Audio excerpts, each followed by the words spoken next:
OK，after 休息咗第3日之後，今日就同我個 friend 一齊去East Coast 食飯嘅晚餐。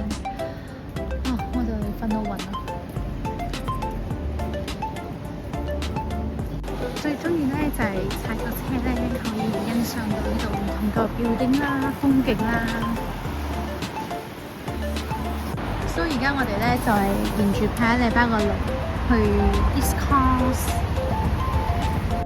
呢邊咧就係一個 PCM 嚟嘅，係俾人哋 exercise 啦、踩個車啦。呢度係 HDB 咯，所以呢度又唔使擔心要睇車啊，只係要睇人啫。哇，好爽啊！今日嘅天氣好靚，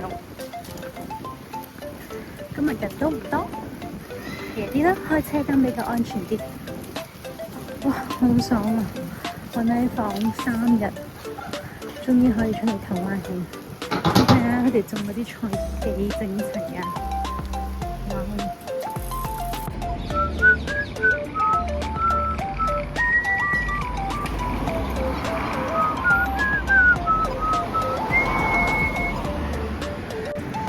我 friend 帶路帶到我哋呢個核東，前邊係士比多人啊！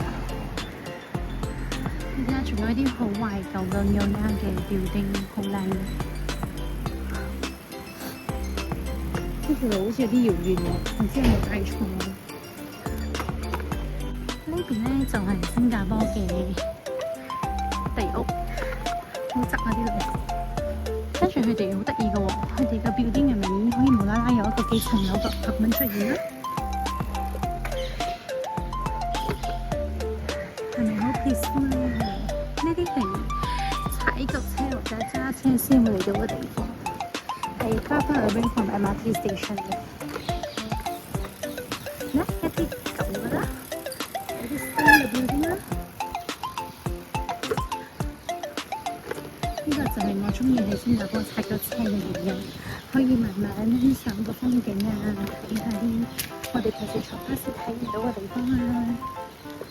I want to 格東係我以前做工有嚟到嘅地方，鳥鋪聖誕。OK，finally 我到咗 East Coast，而家我就要去嗰個學區嗰度食燒雞翼、飲甘蔗水。今日就會見到特別多人，因為呢個月係 school holiday，所以嚟呢度 BBQ 好耐啦。之前有 book 過㗎，book 開完之後又 cancel。好涼，好舒服啊！好香啊，燒雞翼。